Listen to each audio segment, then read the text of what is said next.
Good morning. Good morning. Welcome. Please, there are many seats left. Not many. There are seats left. So please come in.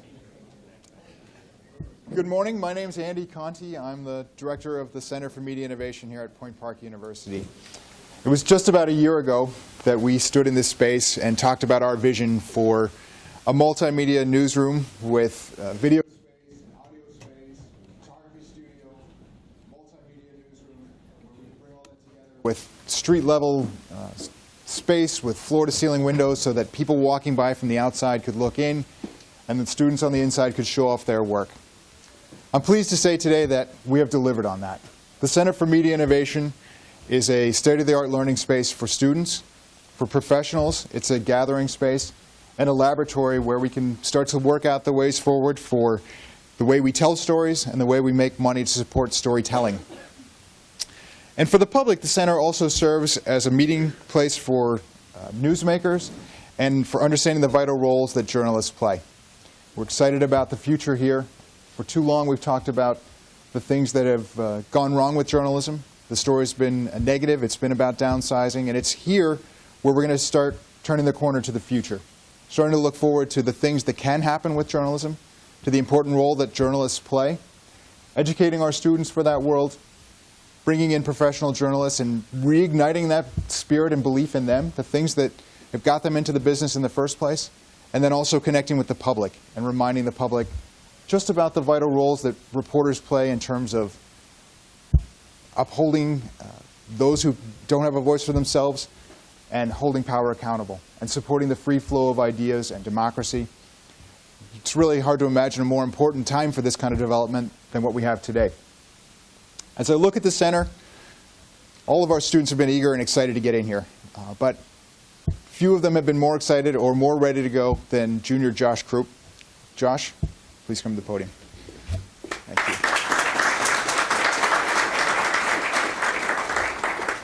Good morning. As Andy said, my name is Josh Krupp. I'm a junior broadcasting major here at Point Park University.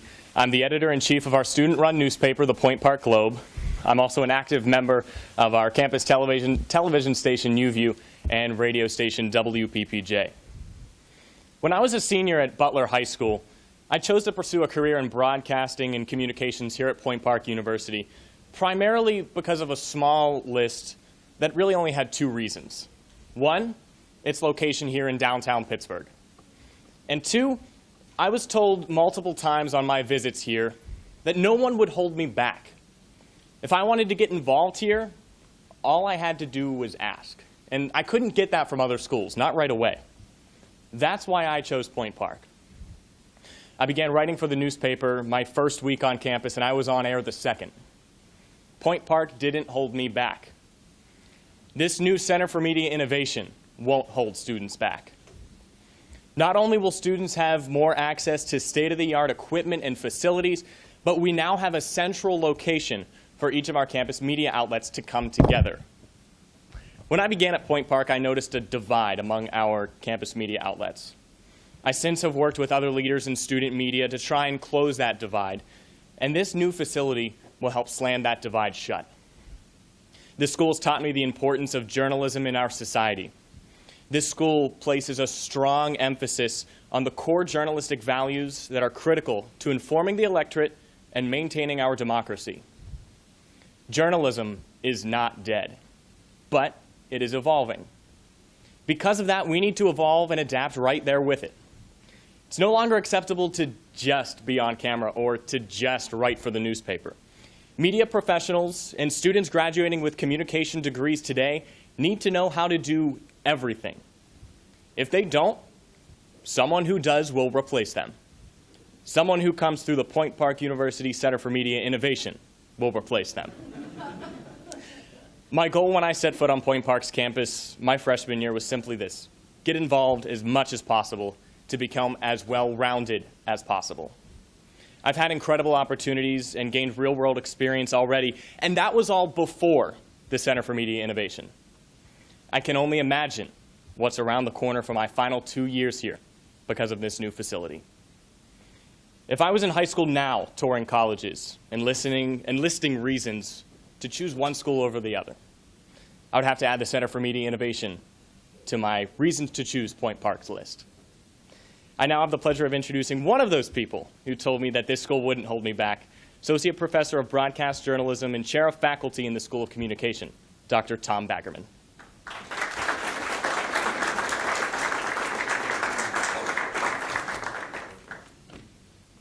Good morning. Thank you for coming. My mandate today is to talk a little bit about the academic side of the house. And the Center for Media Innovation is vital to what we do in the School of Communication in two primary ways. First, our faculty has wanted this forever. This vision for our students to be working together. The center is the culmination of a decade of work and vision on the part of our faculty.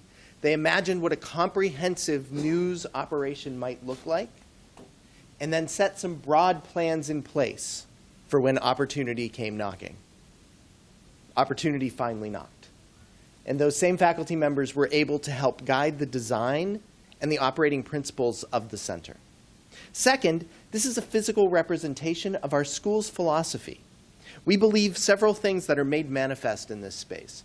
First, media is not produced in silos, as Josh mentioned. Second, that connecting students to the professional community is a key.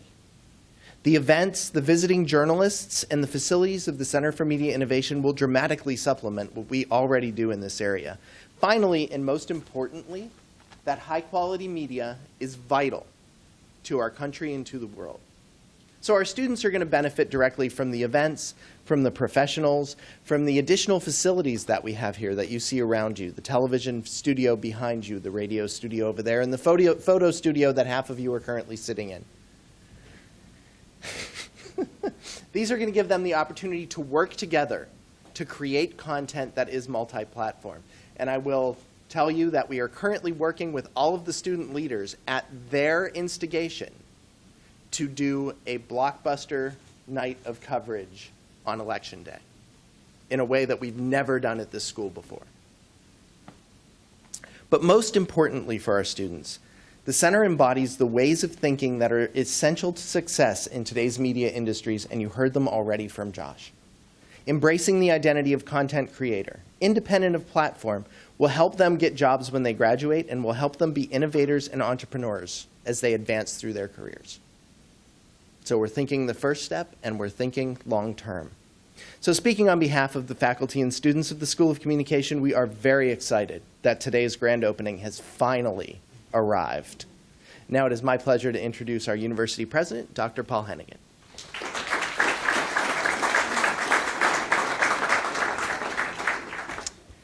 Well, thank you very much, Tom, and thank you to all of the members of the faculty who have worked so hard to help us realize your vision. And thank you, Josh, for your outstanding leader as one of our significant student leaders.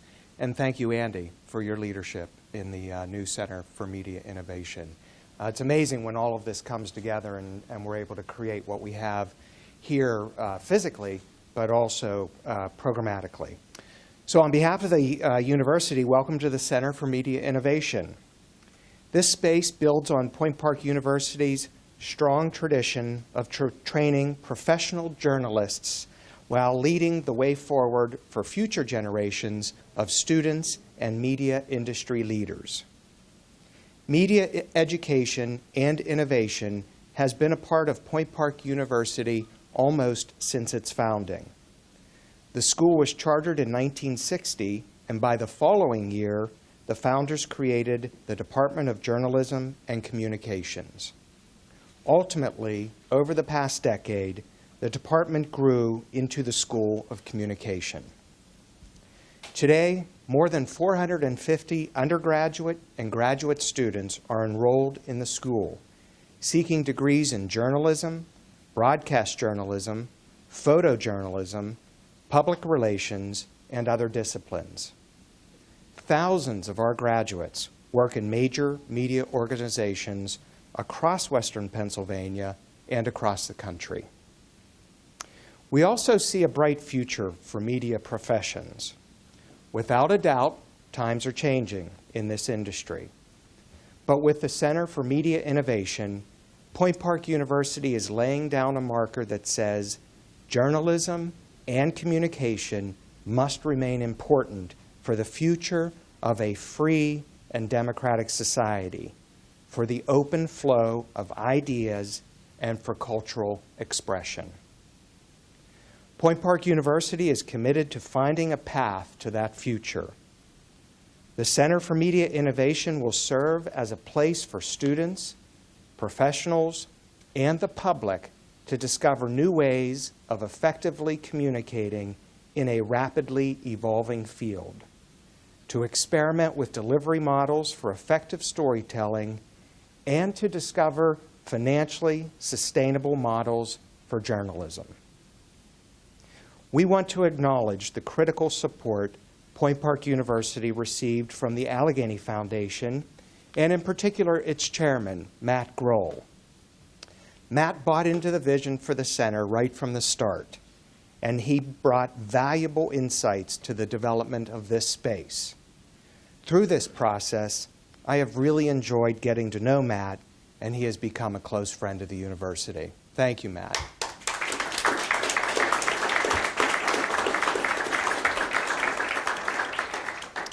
We also want to thank Mr. Scaife, who was a part of this vision from the very beginning of the concept. Mr. Scaife was an amazing man who did truly amazing work throughout our region, much of which is not really known by many people. His commitment to historic preservation is what helped instill that design principle in all that we do here at Point Park University. And it was Arthur Ziegler, who I know I saw earlier, along with Mr. Scaife, that helped to fund the project right across the street, which was the restoration and preservation of the lobby of that historic building that was built in 1929 and designed by Benno Jansen. So thank you, Arthur, and thank you, Mr. Scaife, also. I also want to recognize our partners at Trib Total Media. They have been longtime supporters of the Point Park University News Service, and the Trib sponsored the news ticker around the front of the Center for Media Innovation. We are joined today by editor Luis Fabregas, and thank you very much for all of your support.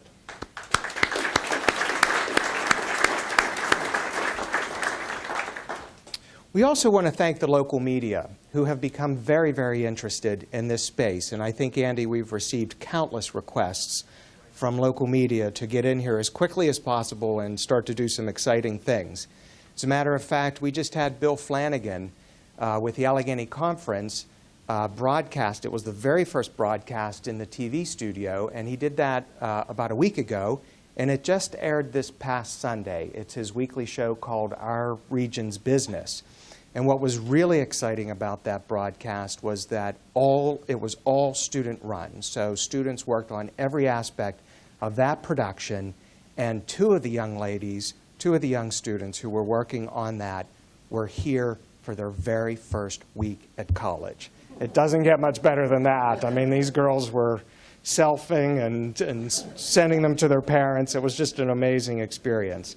And I have to say, I watched a show at home with my wife on Sunday, and it was just a real feeling of pride to see the backdrop of downtown Pittsburgh as the set for that studio. So it was truly amazing and a very proud day for all of us.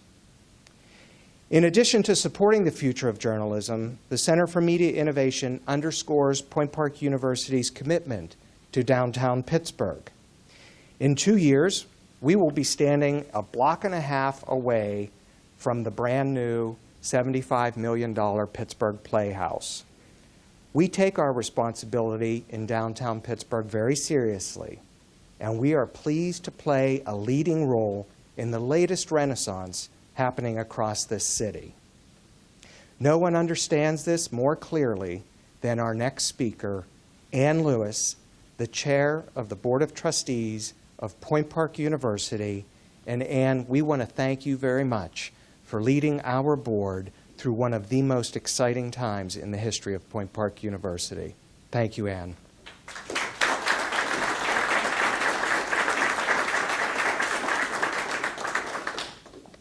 Good morning.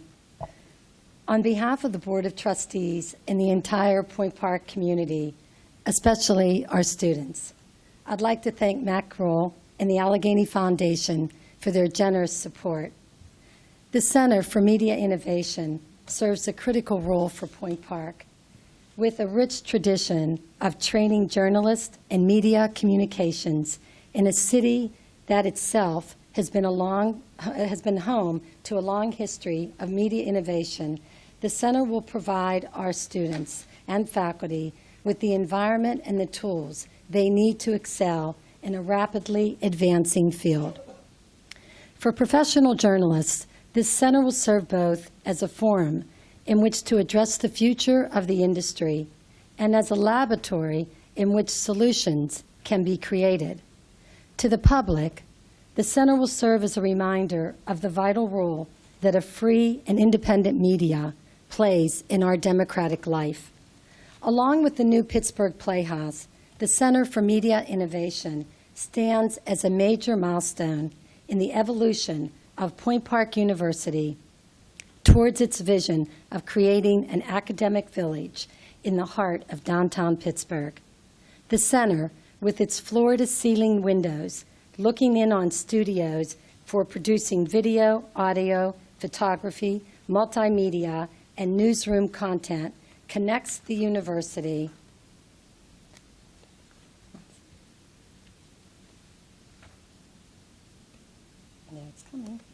with the downtown community in a myriad of ways, of new and exciting ways. I'm delighted that the thousands of people who pass through downtown each day will enjoy a literal window into the education process at Point Park, and I hope that this transparency will serve as a constant reminder of the open, informed society that our university is working to build. Thank you very much, and thank you, Paul, for your leadership.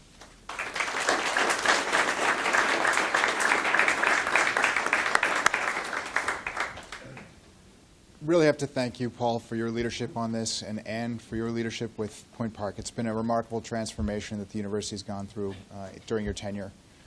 Tom Baggerman, I have to thank you too for your friendship this summer. It's really been a summer of discovery for me, and I appreciate you being here to help me get through it. And Josh, you've really been an inspiration for all the work that we've really done in this space, and so thank you for being a partner. He's helped us actually plan out today's events, and he's been really on board from the very beginning. So thank you to all four of you.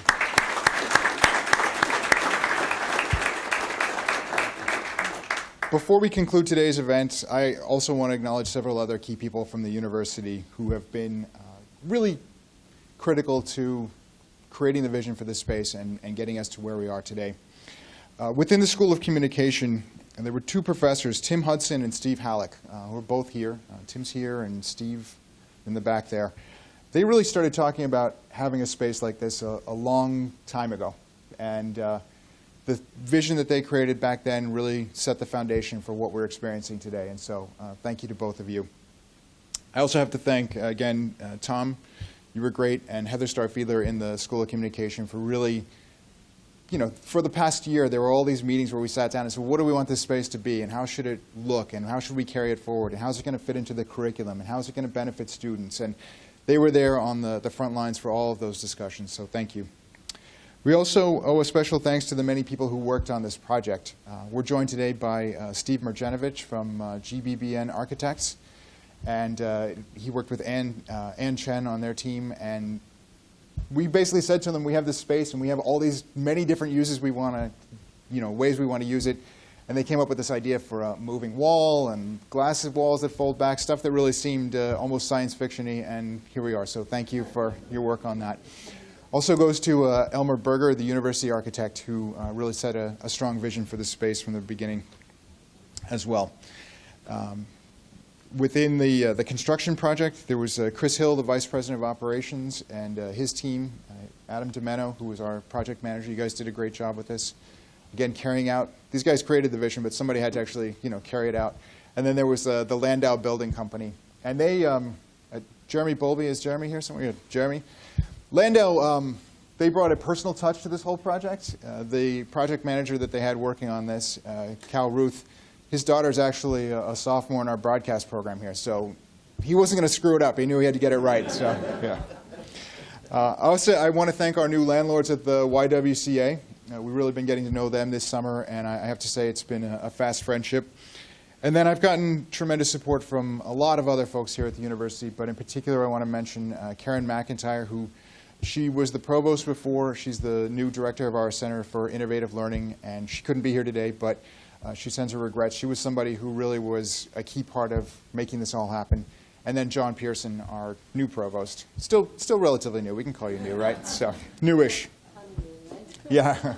Is the honeymoon over, John? So we've spent so much time talking about today that now it's my great pleasure to actually start working in this space. We have a full day of activities planned for the Center for Media Innovation today. In a moment, when all of you leave, students will come back in here, and we have the first of 2 media panels of what we're calling media pioneers. People who are really looking to the future of journalism. And that all builds up to this evening's discussion with Sarah Koenig, who is the co-creator of the Serial podcast. And I had a conversation with her the other day. It was really pretty fantastic. And so I'm excited about having her here and letting you all hear what she has to say finally. On Thursday, we will have an event to mark the 15th anniversary of the 9/11 terror attacks. And on Friday, we're opening our first gallery exhibit in this space. Thanks to the creative design, we're actually able to use this space as a gallery as well. And so we did an open call for photojournalists, and we got in about 70 entries, and we had our Chris Rowlandson, who's a photojournalism professor here, and Matt Adams, who's a National Geographic photo editor, who's a graduate of Point Park. They served as the jurors for it. And so we're excited about kicking that off. For details on all of those events, or to follow along with what we're doing here today, we actually have a new website that's launching later today at centerformediainnovation.com. Thank you all for coming out today, and we look forward to seeing you back here in the future. Thanks.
wasn't over there. I'm sitting over here. I did send somebody over to make sure everything audio was out.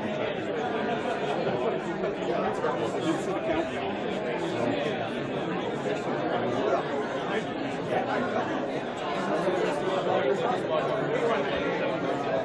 I just stopped in at the office and we're over at 9:15, make sure we're getting audio in that room.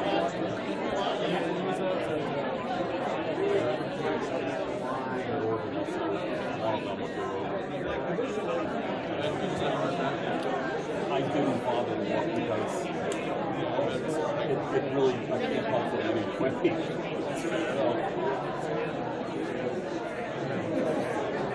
Phase 2.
Check out the radio.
Just double check. got the first link over there on both sessions this morning, right?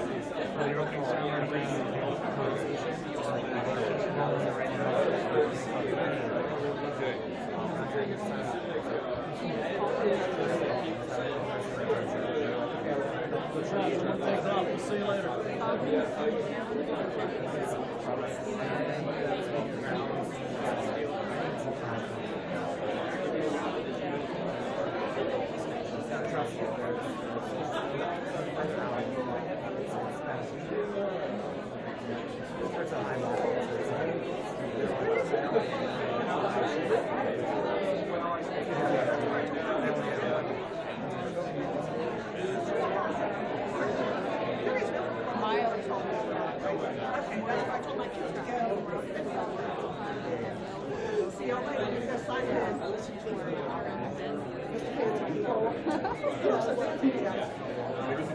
This is my son Sasha Shakira. This is my friend. My niece Tiana.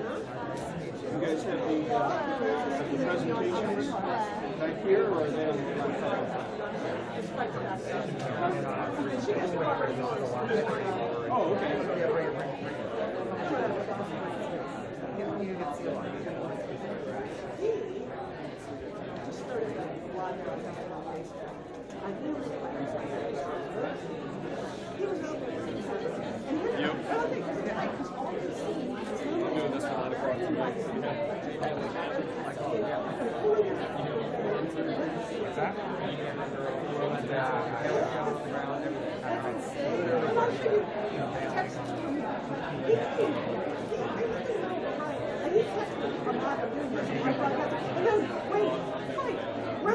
Running away. Stop texting. Printing and running, printing and running. Running away. Just stop texting. It's a good day for me.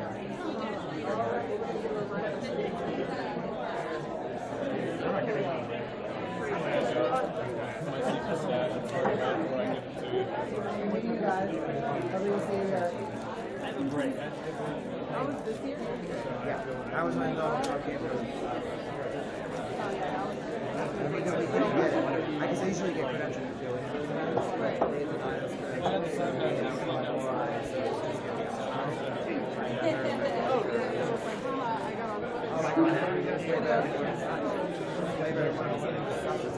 We gotta get all this over there.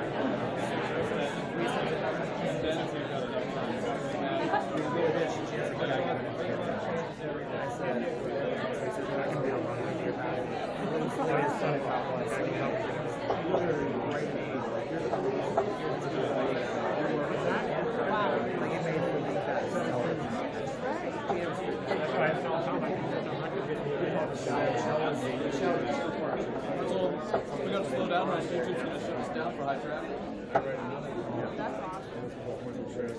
It's coming across okay? Yeah.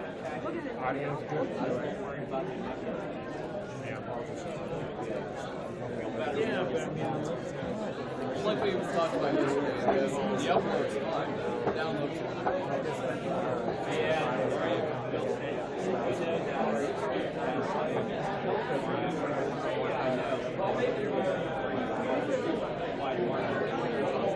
It's not incredibly accurate, but it's a good hit shot to see is everything working. So I don't take it too seriously, but that's the situation.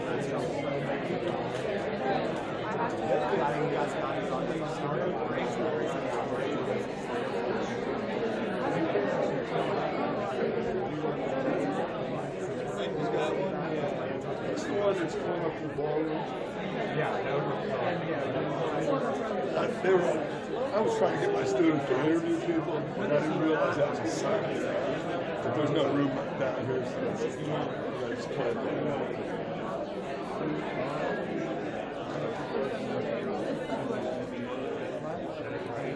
My students are all upstairs. You hear my note? I sent you a note about that story.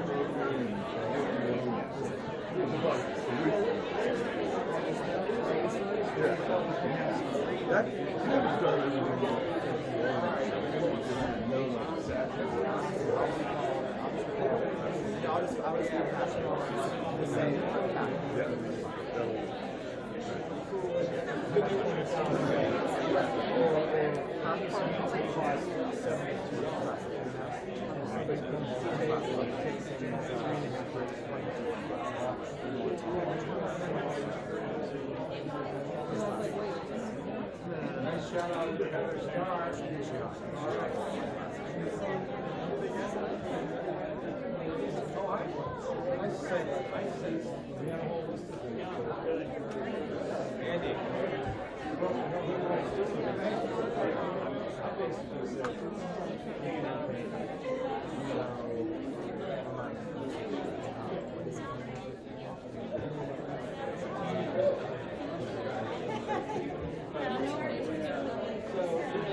Another hour and a half.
Both the cards are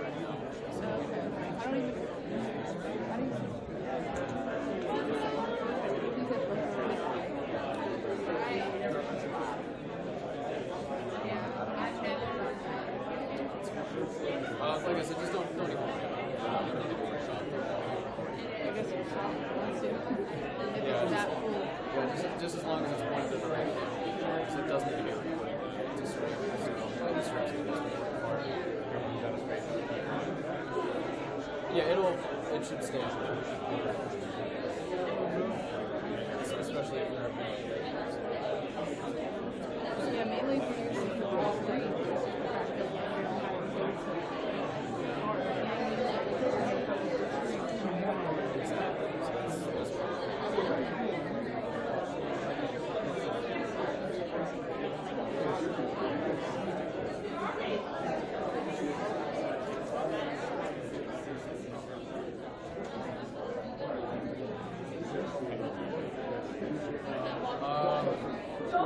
practice you don't have to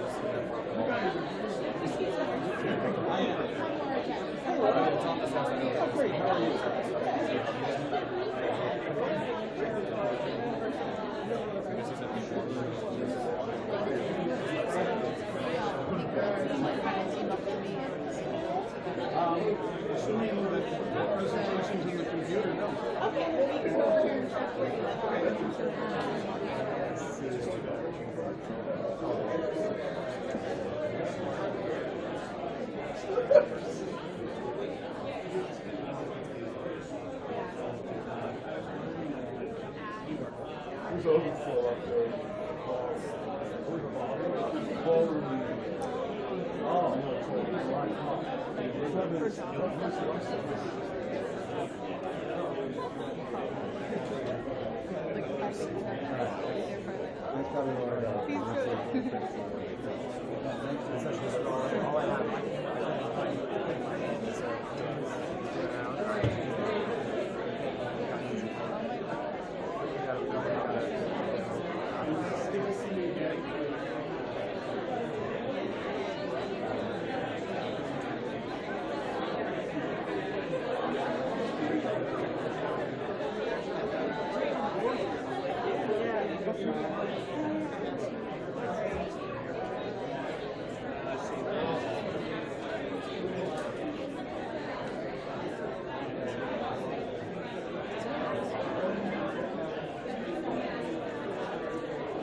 Hi, guys. Good to see you.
Good morning, and thank you for joining us for the first.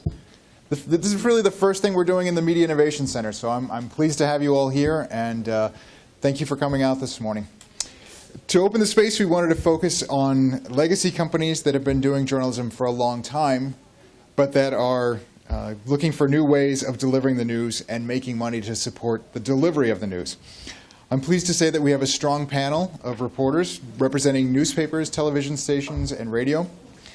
Each speaker this morning is going to present for about 10 minutes and then take questions from the audience for about another 5 minutes. At the end, if there's still time, we'll entertain questions from everyone. Please feel free to use our social media tags. Are you guys all on social media? Everybody's ready to send out their tweets and snaps and Facebook posts and something new that none of us have heard of. So certainly for students, pull out your phones. We're using the hashtag Media Pioneers and hashtag PointParkCMI. Also, today's event will be archived and available on our website, centerformediainnovation.com. Our first presenter today is Michelle Wright, who is an anchor on WTAE TV, Pittsburgh Action News for This Morning, on Pittsburgh's ABC affiliate. She also writes and reports daily medical news. She has interviewed a wide range of celebrities. When I looked at your resume, Michelle, I have to say, it really is a wide range, from Sidney Crosby to Oprah Winfrey to Peter Jennings. And yeah, Luis will be jealous. So President Jimmy Carter and former Russian President Mikhail Gorbachev. Michelle grew up in Lynchburg, Virginia, and she graduated from Liberty University with a bachelor's degree in political science and a double minor in journalism and television. She arrived at WTAE in 1994 after leaving Lynchburg. She has won 3 regional Emmy Awards, a National Headliners Award, an Edward R. Murrow Award, and honors from the Associated Press and the Pennsylvania Association of Broadcasting. But more than all that, especially for those of you who are students here at Point Park, you're extremely lucky because she's also a professor here. She teaches as an adjunct at Point Park, and we're extremely lucky to have her here as a professor and presenting this morning. So, Michelle, thank you. So to all the students here that have me, I'm sorry that you have to listen to my voice again. You're probably sick of that. But it is nice to be here to see so many people, and I hear we have overflow in Lawrence Hall, so shout out to everybody listening right now in Lawrence Hall. Thank you. So when we talk about media pioneers, I'll get right to it. It makes me feel really old. Keep talking. I'm going to pull up your paper. What's going on? What's going on? Pay no attention to what's happening. Keep going. Yeah, so I feel old because I've been doing this for 32 years, and it's exciting to kind of talk about what was when I first started. I became an intern first, so I highly recommend, as many of you know, that you try to get an internship somewhere because it makes a big difference when you're trying to get a job somewhere. And that's the only thing that really matters when you're here in college, right? You're paying for this and you want to get a job. And so we're trying to help you get a job. But to look back at some of the changes, I had our web staff kind of compile some interesting facts. And all of this speaks to why this Media Innovation Center is so important, because you need to be prepared for all the new happenings. More than 10 years ago, which has included me when I started, television was really just driven by solid news stories. So that was our big focus, as well as the promos. You know, you guys would be watching TV and there'd be a promo pop up that said, you can't miss this story tonight. That was really key. And the show lead-in, whatever show was on right before your newscast, was really huge. So people that had big shows on right before your newscast had a big advantage. All of this you can see is kind of changing. 10 years ago or so, the big focus in newsrooms started being, hey, we have to have a website. Now, many of you already have your own individual websites, which is really cool. But about 10 years ago, newsrooms said, you know, we need a website. We need a homepage for people. And they started keeping track of Google links and direct links. And they started kind of adding what people were doing. The funny thing is that's when things started changing over from typewriters to actual computers. If you can remember back in the day, some of you who've been in the business for a while with me, we just had electronic typewriters, and we would type, and if you messed up a script, guess what? You had to rip out the page and start over. And we wasted a lot of paper. You guys doing your projects now for school that can just delete and go back and then copy block things and move it around, it's so much easier. We also did not have cell phones to get around, if you can imagine that. The woman at the assignment desk would call us on a two-way. All the two-ways were in our vehicles. And she would call and say, go to the nearest payphone. We have breaking news. Now, she couldn't actually say what the breaking news was over the two-way because our competition was listening, and we were listening to the competition, so we couldn't actually find out what was going on. So she would say, find the nearest payphone, and we would literally drive around till we found a payphone, and we had a code, so we didn't have to use a quarter to call. Things have changed drastically. You guys can open your phone and find out the weather forecast, any kind of breaking news, and everything's changed. 6 years ago or so, when they started looking at Google and Yahoo, all of a sudden things changed because you could get directions easily. We would have to call someone we were interviewing and say, can you please give us your address and directions? We would have a huge map book in the car, and I would be riding along, a photographer would be driving, and I would be getting nauseous trying to find this place on the map. Now you can just put it in your GPS on your phone, and it can lead you right there. So that has changed a lot. But that brings us to what's been going on in the last few years and what's so significant to all of you. Social media and the mobile push alerts are huge. That's what we count now, and that's what you need to really get a handle on, is to social media and how you can use that to get your story out there. You still want to do serious, hard-hitting news, but you want people to know that you're doing it. And let's say last night ABC had the Steelers game. Did you guys stay up too late and watch the Steelers game? Probably. How could you resist, right? So, what we need to know is, all right, well, so there's a Steelers game. What does that mean? How are we going to use that? Well, we need to go to social media and let people know what we're going to have in the morning so people will wake up early and know that we're going to cover what they want to cover. And that's what you need to practice. I say this, and I'll say this since most of you are students. Right now, get your social media in order. Some of your social media, you might not want to be applying for a job with that social media. It's okay. I do not judge you at all, but either start a new social media page or clean up what you have, because news directors are really going to look at that. So what's being consumed now that we found on the television side anyway, the viral videos. It used to be just hard-hitting news investigation things. Now people like to share funny things, entertainment, lifestyle, hot topics. It's not just hard news, although hard news is still vital to what we do. But we want to get our message out. We want people to think that we're friendly and that we're approachable and that we can cover both the serious stuff and the breaking stuff as well as the really funny stuff. We also do a lot of live stream on Facebook. And our web staff gave me a really good example of that. It's not just local news. So apparently we live streamed on Facebook the helicopter footage of Chris Brown at his LA home. And it quadrupled the normal daily reach. The reason that's significant is our viewers are coming to us not just for news happening around here, which is the old rule. Now they want to know anything going on. So you need to throw other things in as well. And the live stream is fascinating. It's long form. You just let it go. It is what it is, and people love it.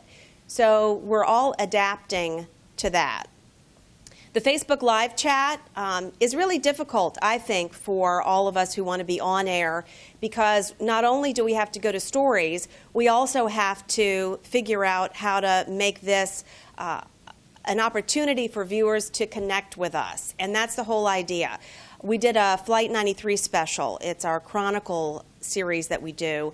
And after the show aired, we did a 30-minute talk back with Sally and Mike, who hosted the show.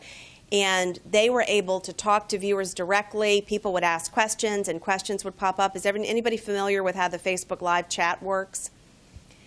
The tricky thing is some people can be inappropriate and write things on there that you do not want people to see.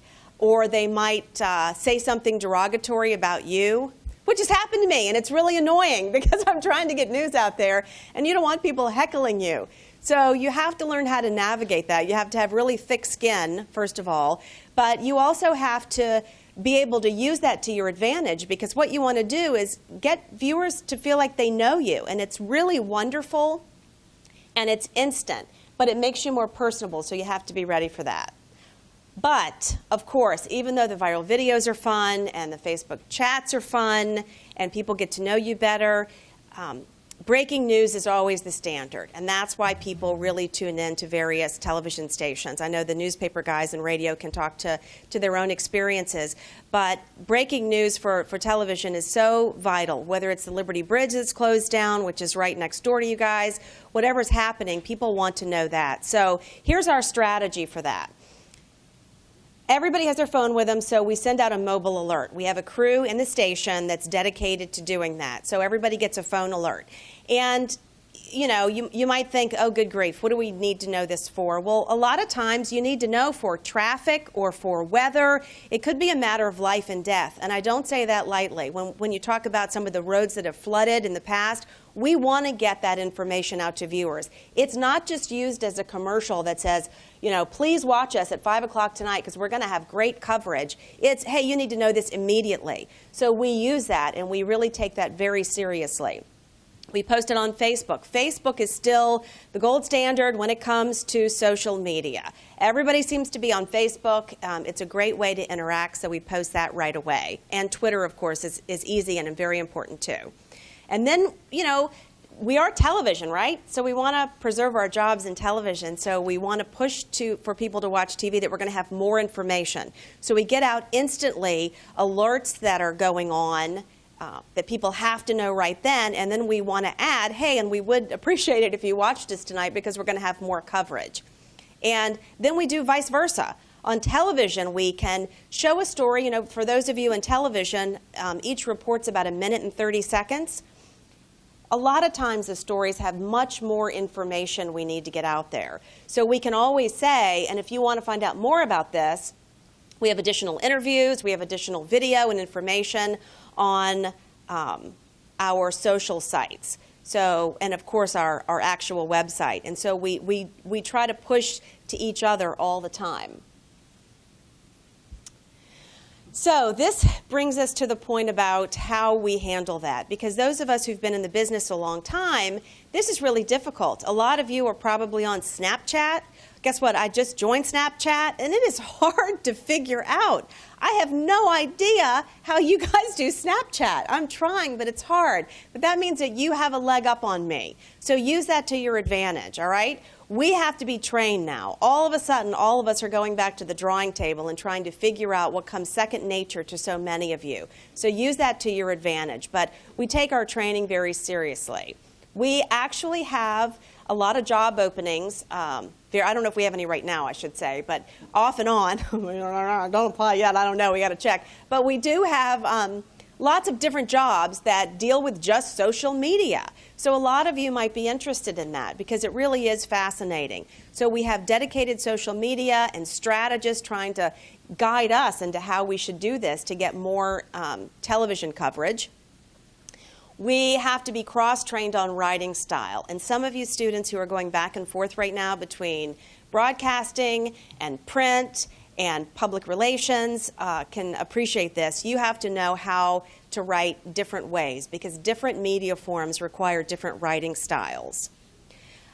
They track us. So our station, what they do is they have a big board up in the newsroom and they rank us for our social media activity to make sure that each employee is doing his or her part to keep up with all the social media. And a lot of your classes, they will grade you based on your social media participation. And this is why, because we're sitting in a newsroom, and if we haven't done anything on social media in a while, they're going to come to us and say, you know, we've given you a cell phone, we expect you to participate because social is such an important part.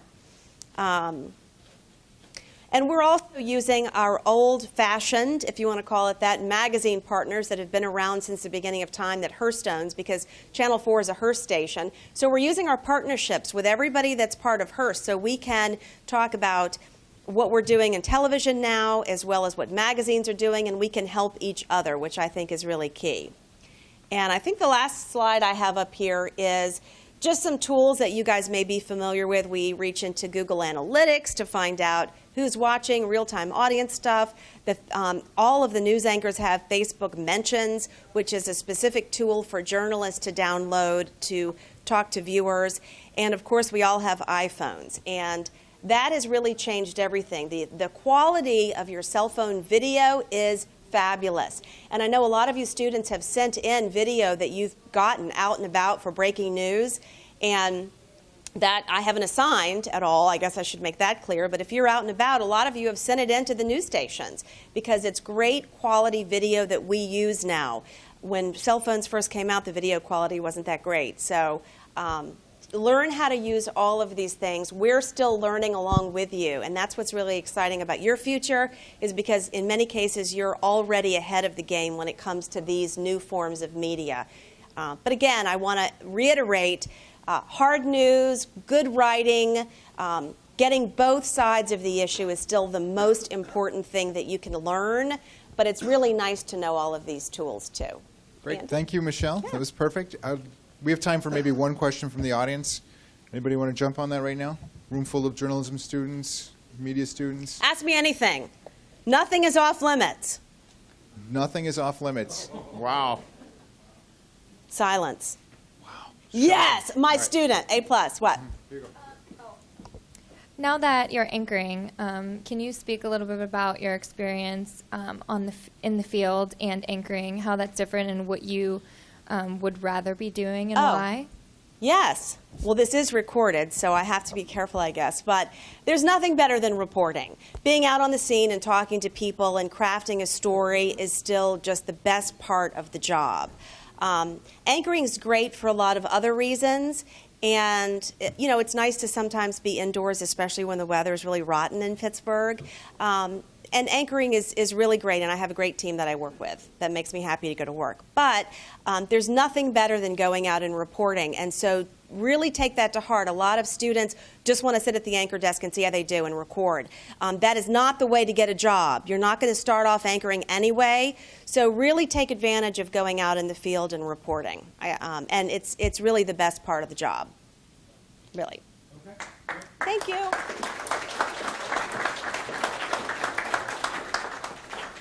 Michelle, that was a great way to start out today's presentation, so thank you. Again, for students who are here, you're really fortunate to have someone like Michelle here all the time.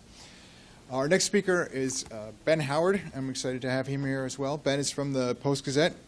He is the managing editor for digital design. Ben is an award-winning visual journalist.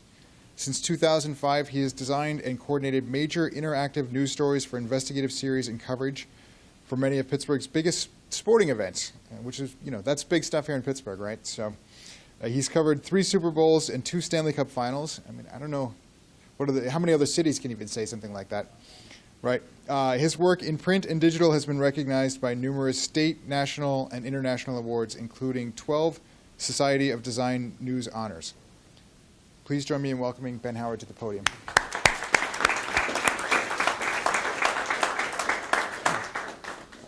Man, I have to follow Michelle. You do, yeah. Come on. Oh, yeah, please. I got to apologize. I'm a little bit under the weather, so if I'm going in and out here, please bear with me. I promised I wasn't, like, screaming at the TV last night, so here we go. Sorry for that green, too. Let's hope that's not burning your retinas.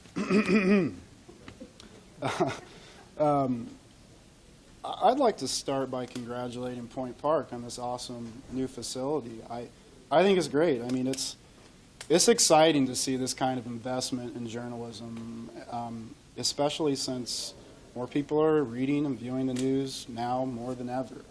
I'm not sure there's ever been a bigger time for better storytellers. So, I mean, congrats to Point Park. we're steeped in tradition at the Post-Gazette, and we're proud of that history. But because of that, some may think we're afraid of change. That's not the case. We're not troubled by innovation, we're invigorated by it. One example of this is how we're using data to design, interact, and investigate. Let me show you how. If you've been to our website recently, you've probably noticed a little bit of a change. Our last redesign was in 2012. This is it here.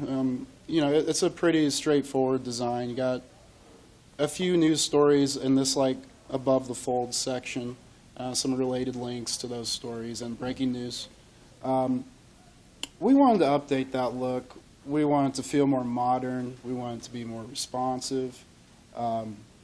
So we did some research. We really wanted to get more entry points for content and perform the performance of the site. We just wanted to be more user-friendly. So we did some extensive research into user-centered design to find the right fit for us. We created visual density versus content density charts. We plotted picture boxes versus font styles, all in an attempt to see how industry-leading sites stack up against each other according to their comm scores. The data showed the most successful designs were visually dense and combined picture boxes with easy-to-read sans serifs. That's how we arrived here. Immediately, you can see you're getting a lot more in this above-the-fold area than you were before. Before, you were getting 2 to 4 stories and breaking news. And now, users have 9 entry points in this above-the-fold area, including breaking news, or plus breaking news, I should say. Our click-through rates on this doubled the performance of our old site. So it was a big success from that standpoint. But we didn't stop there. We continued to look at that data, analyze it, and see how users were responding to the redesign. What we found was, while this was performing well, this area down page wasn't performing nearly as well compared to the old site. The click-through rates were really slow. So we wanted to take that information and kind of marry this look with our old look. And what we came up with was this, which readers responded well to. We saw a 65% increase in click-through rates from this look here. Our next step is to do in the redesign is the story page, like when you click on a story and you get that comes up. The real challenge here is to keep readers on the site because so many are coming from links from social media, which is accounting for about 20% of our users right now, and that just continues to grow. So what we want to do is create a story page that creates an immersive experience with bigger, more engaging images while creating opportunities to recirculate readers through the site with better related story links. Unfortunately, I don't have anything to show you yet. We're still working on that, but stay tuned. Speaking of staying tuned, I'm sure it will come as a surprise to no one here that sports is drives a ton of traffic to our site, namely the Pirates, Penguins, Steelers, and high schools. The PG Sports staff is coming up with really fun and innovative ways to interact with readers through social media. Now, I feel like I'm preaching to the choir here. I mean, you guys know what's up here. But that being said, we're using Facebook Live to give Steelers fans extra pre-game analysis and post-game analysis. With 7 of the 8 Steelers away games are really close. They're all within driving distance. So what we're doing is our Steelers beat reporters are going to Facebook Live from their car before the game, and then before they head home, they're going to do it again. So they'll give you a little pregame and then a little postgame. Obviously what's really cool about that is you guys can post questions, and you can hear their responses in real time. So yeah, we're looking forward to that. I think actually it might be on right now. I mean, you could be listening to them rather than me. But also, we're using Snapchat to interact with readers. I lost my spot here.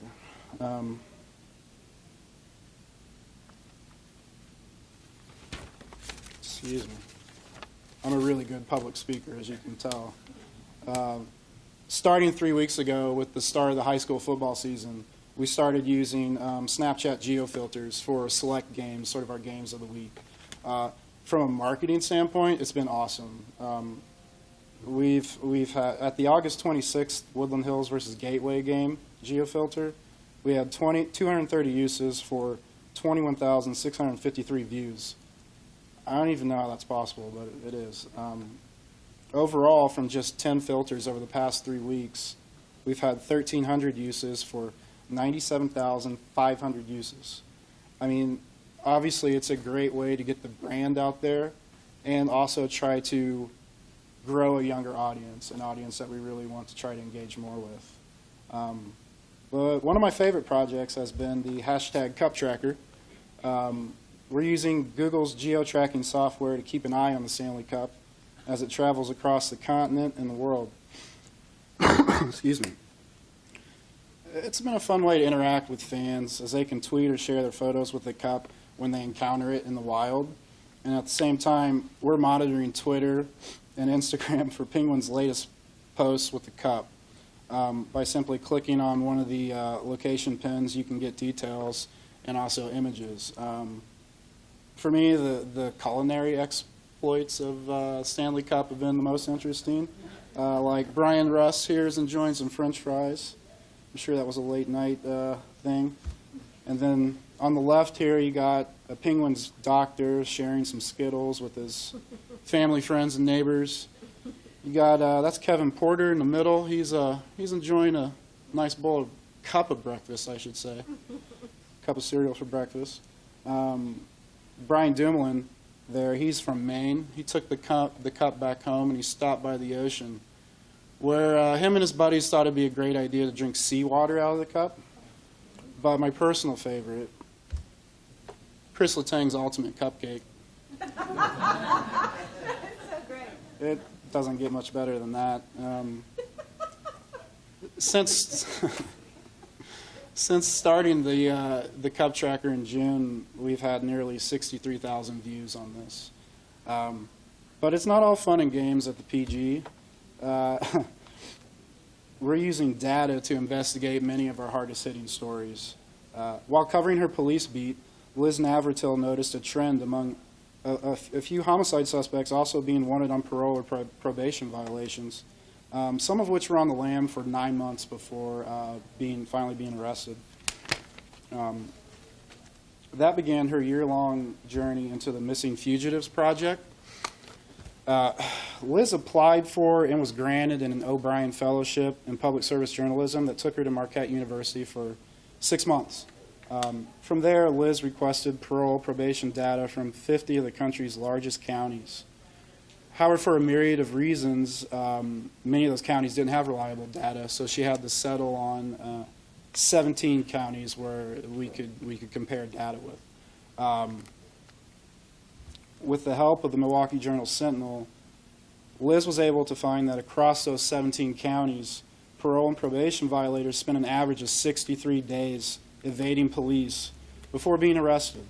To find that, Liz used complex data analysis techniques and programs such as Navicat and SQL to compile, clean, and parse the information.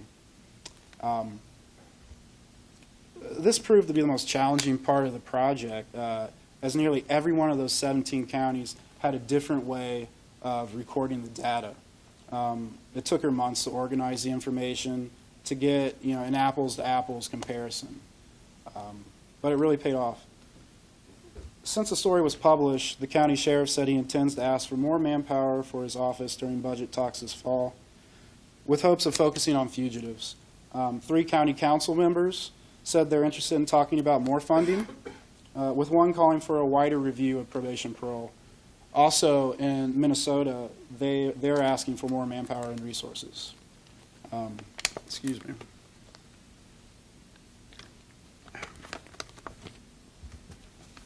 So, I mean, there seems to be a ton of innovation everywhere in media right now. It's really a fun time to be a journalist. And we're excited at the Post-Gazette to be thinking in new ways to deliver the news. Through data reporting, we're able to design, interact, and investigate to do just that. So, thank you. Great. Thank you, Ben. Questions? Anyone have a question from the audience? So you've mentioned how this is basically all online stuff, Snapchat, news, video. How about the Post-Gazette's print side? Is that going to future at all? Is that still a thing you're trying to work on new methods for? Great question. I mean, I think that's a challenge across every print edition across the country. You know, we're still committed. We're still putting out a product. So, yeah, we're still very much committed to that. I hope that answers your question. Okay. We'll have time to get into more. Thank you. Ben, thanks again. Thank you.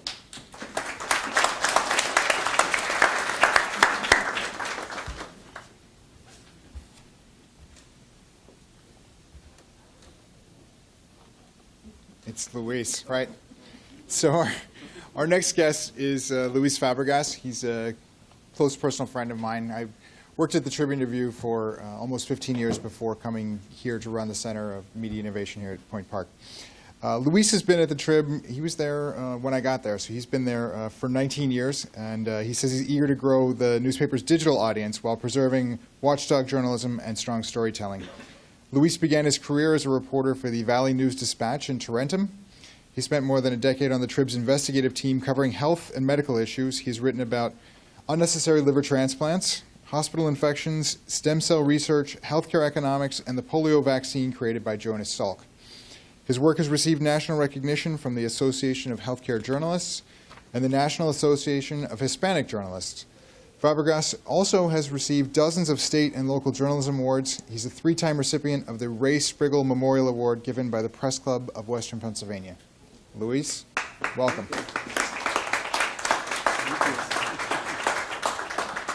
Good morning. I'm actually pretty excited to be here. It's a pretty fantastic center that Point Park University has created. And I wanted to congratulate President Hennigan and Provost Pearson and for this magnificent center. I was here 3 weeks ago, or maybe 4 weeks ago, and when it was still under construction, and it's amazing what this represents in terms of the future of journalism. And on a personal note, I'm actually extremely proud that Andy Conti is leading the charge to direct and push forward this center and give you students an opportunity to forge ahead in terms of building a new generation of journalists, because we need that. As an aside, I was kind of thinking as I was sitting here that I went to I studied journalism at Duquesne University, and my major was print journalism. And I was thinking about this a couple of nights ago, and I'm like, oh, does that mean that I have no future because I'm a print journalist? And I come to the realization that that's not the case, that a place like this, when you look around, gives me a lot of hope that there's something new to create in terms of the way that we tell stories for our readers or our users, whatever we want to call them. So we at the Trib are extremely excited to be partners with Point Park University and this center and Andy, and we are eager to collaborate and partner in the creation of stories and into the future. But that being said, as I think about myself as a print journalist moving into the future, I keep coming back to the idea that, as somebody said here earlier, journalism is not dead. So I come back to my point of, good luck trying to stop journalism, because I don't think it's going anywhere. I think it's perhaps changing. We need to change the way we deliver the news and the way that we present it and perhaps create it, because we're more visual. But at the same time, there is room for special storytelling. There's room for watchdog journalism to make people continue to be accountable for what they do. I wanted to talk a little bit about some of the challenges that we face as we transition from print media to a more digital landscape. Not that I want to dwell on all the challenges that we have, because I think I've realized over the past several years that it's not necessarily talking about challenges. We need to kind of focus on the solutions. And I think this is what we have a center like this to innovate and make sure that we continue journalism in a positive way forward. But I think it's important to understand the challenges that we face on a day-to-day basis. So I wanted to talk a little bit about some of those things. And I think the number one thing that I keep hearing over and over and over and over is that journalism is dead. And I think the reason why we hear that a lot is because of the news that we're consuming. We go on Twitter and we're talking about Rihanna and about Katy Perry. And, it makes us as consumers a little bit shallow, and so it's almost like as if there's no room for some of the serious investigations that we've done in the past. Some of the things that Ben was talking about, the great work that you guys do at the PG, and some of the fantastic work that we've done also at the Trib. So this is a bit of a challenge to sort of break away from that notion that what we do is not meaningful and that journalism is dead. So that's challenge number one. The other challenge that we have is that we have the expectation as consumers or as users that everything we get on our phones is going to be free. We are really averse at the idea of paywalls, or we don't like when we go to a site and it tells us that you only have 15 stories to view, and then you have to pay whatever, $1.99 or whatever. So it's really difficult to monetize the online digital experience. So and to that point, I think to the question that somebody here earlier, you were talking about print, the print product. Surprisingly, the print product is still actually making money for some companies, and some organizations are still buying advertising, for the print product. So, in my mind, I still see, value on a place for the print product, and not to mention that in Allegheny County and in the Pittsburgh region, we do have an older population, people who are still reading the newspaper. So that's another challenge, just the issue of the expectation that the news should be a free product. Again, another challenge is that we want everything on our phones. I was kind of thinking about this idea that if we hear right now that President Obama has been shot, nobody's going to say, oh, I'm going to wait until tomorrow morning and read it in the paper. No, you're going to pull out your phone and start reading and and interact and try to find out what's going on. So that's another challenge that we have to deal with, the urgency, the expectation that we want it now. Another thing that really is really fascinating to me is the issue that the readers or the users online are so fickle. They're so unpredictable. It's really hard to know what excites them and what they want. I put this story up here because it's one of the most popular stories that we've had on TribLive.com when Wendy Bell, former WTAE anchor, made some controversial remarks on her Facebook page. And that became a wildly popular story, perhaps because of the nature of her remarks, perhaps of I don't know. I'm just trying to give it as an example of a story that just for pretty much no reason became really popular. And another popular story that we had on Trib Live was the sale of this house where Silence of the Lambs movie was filmed. It was an extremely popular story, hundreds of thousands of clicks. Again, it was puzzling to kind of figure out, well, does that mean that we need to write more about places where they film movies? Does it mean that we need to write more about TV anchors like Michelle? So again, I'm just speaking of another challenge is that unpredictable nature of the user, of the online user. So solutions. I think in the future we will see ourselves trying to be more selective in some of the stories that we cover. We are, challenged in many ways these days in terms of staffing in our newsrooms. So I don't think that reporters in the future will be expected to cover every single fire, every single murder, every single story that comes over the scanner. Perhaps that's true for TV, but I think in the new world we need to be able to give readers more quality, and maybe that's going to mean that we're going to be more selective in terms of some of the news that we offer. I think reporters will become more versatile, so you will see reporters who are not just doing interviews, but they're also, perhaps taking photos and doing video and creating it in a different way and putting it online. It's not just when I started as a reporter, I was just doing interviews, sitting at a computer and writing a story, and then that's it. It appeared in the paper the next day. I think we're in a different world in which, as journalists, we're expected to, take on different roles. I think, as Ben was saying earlier, and as we all know, we live in a visual society. We have the expectation that we're attracted by something that's appealing to our eyes. So we will see content that's more visually driven with more videos and more engaging photos and that sort of thing. And I think Ben also talked about more interaction. I think Michelle talked about that, the fact that, there's an expectation for us to engage in a conversation with the users and the readers.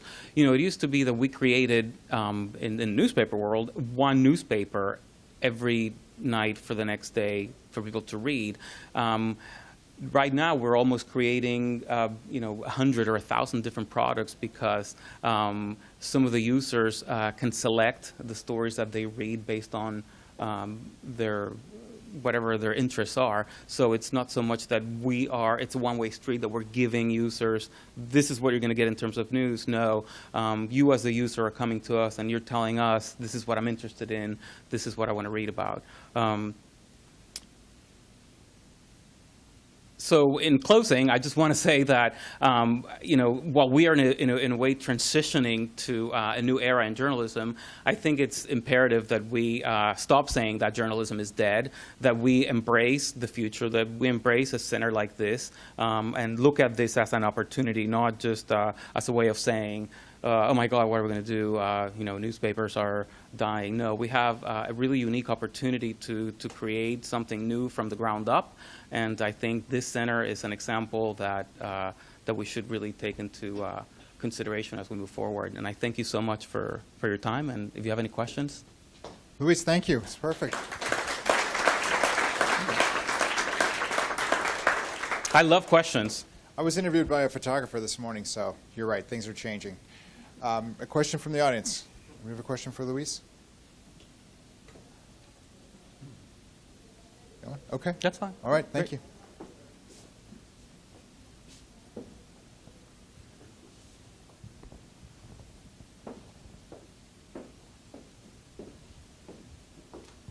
I should have mentioned in my introduction, too, that Luis just took over as editor of the paper about 2 weeks ago. So, yeah, congratulations.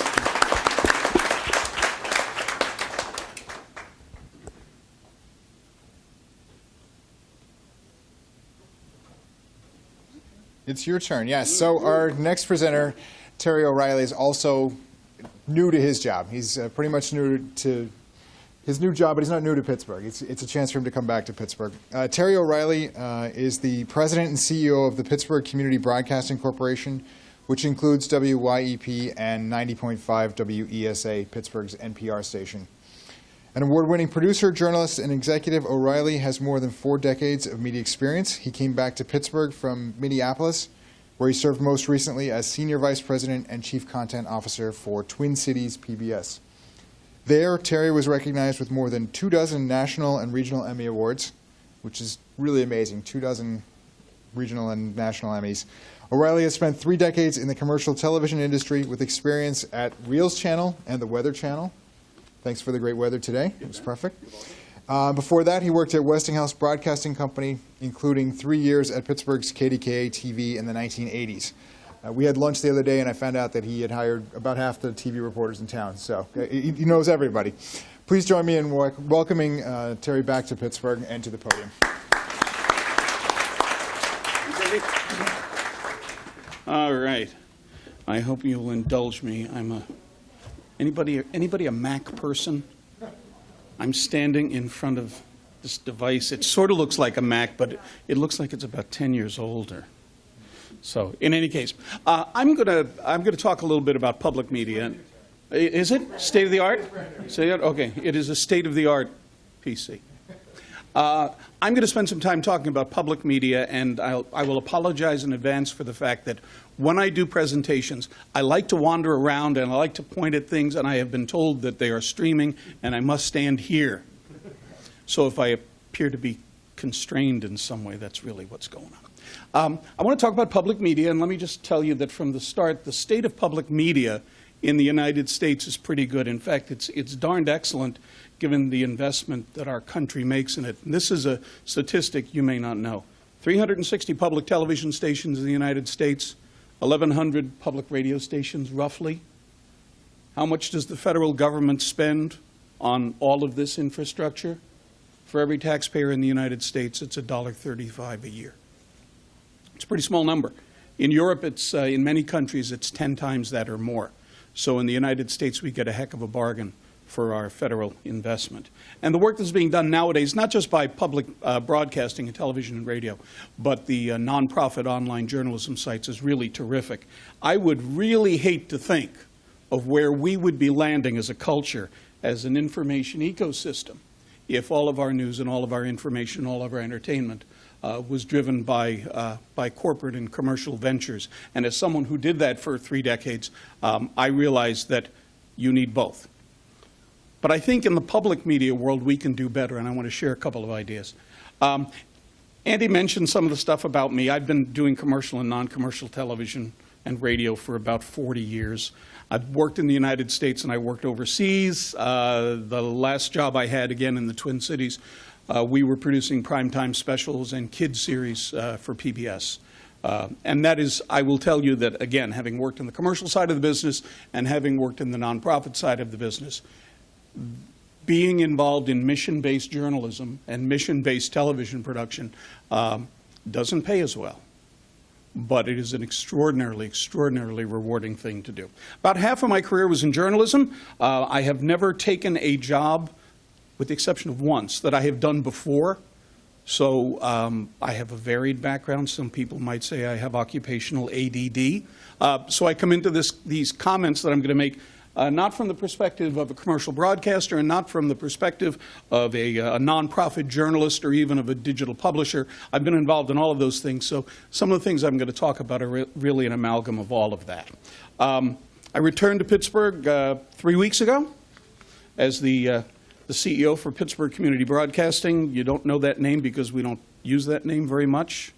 You probably know WESA, which is Pittsburgh NPR news station, and WYEP, which for 40 years has been dedicated to making this a better place through musical expression and education. What I'm going to talk about are some primary challenges for public media and an opportunity to serve our communities a little bit better. So if any of you are thinking about public media or you've been involved in volunteer nonprofit media, there may be a nugget in here that you can take with you.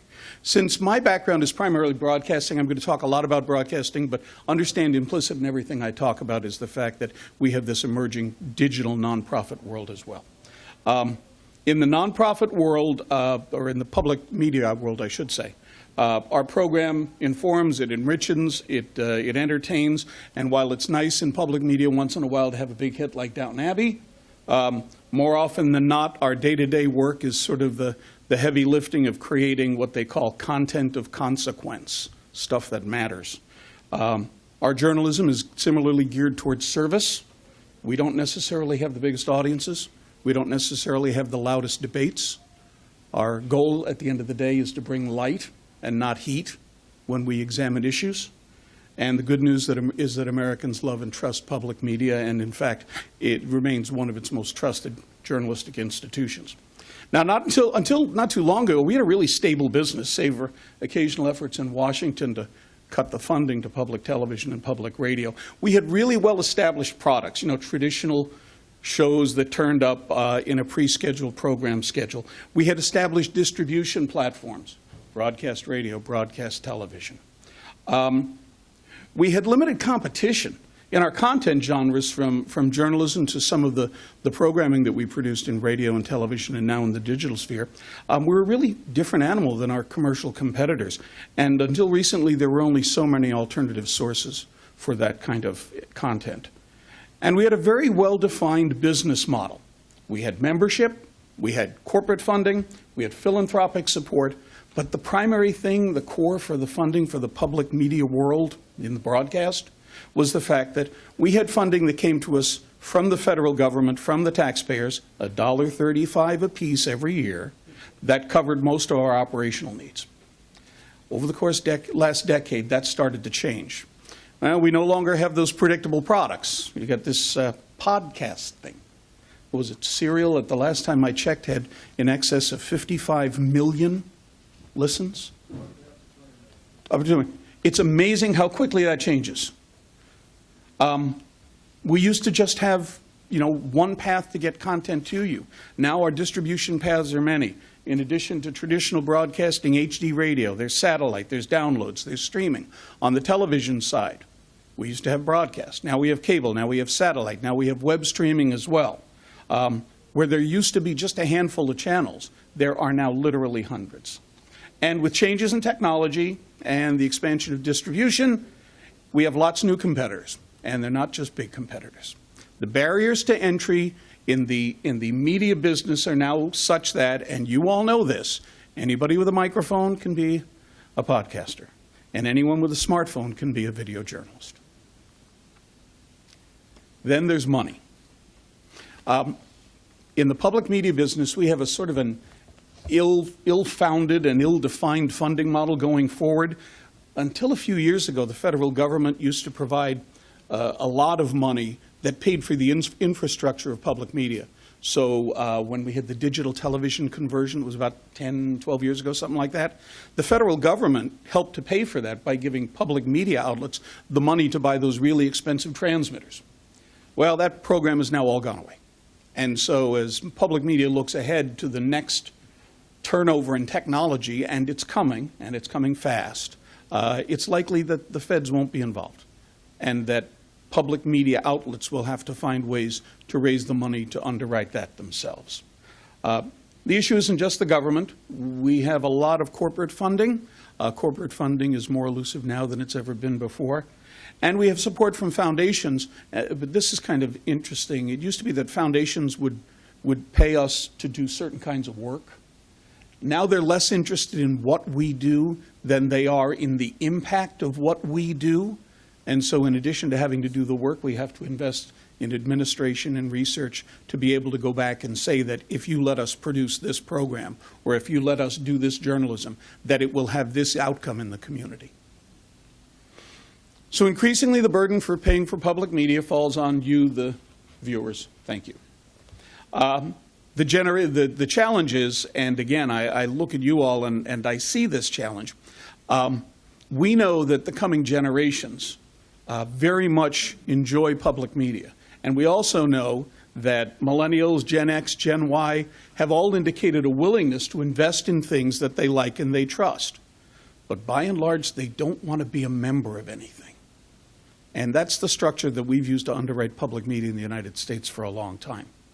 Gen Xers and Gen Yers have said they're willing to put cash into something they care about, but they aren't necessarily willing to sign up and become a traditional member of public television or public radio. So one of the great challenges in the public media world right now is to figure out how, in fact, do we replace that.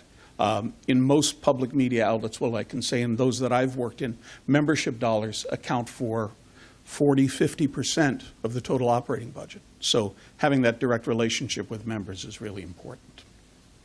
And as for all those online digital things, This is a quote from the Pew Center talking about digital news sites and services. This was, I think, about a year and a half ago, where they just questioned at this point whether anybody really understood whether there was a model that was going to work to pay for all this stuff.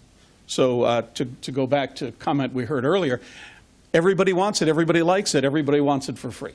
Unfortunately, that's hard to do, and that's really getting to the core of my message. This guy, this is John Aaron. He was a flight engineer on the Apollo 13 flight. Actually, that's not true.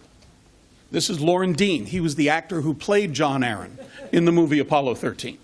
That was with the explosion in space, 3 astronauts trying to get him back to the United States.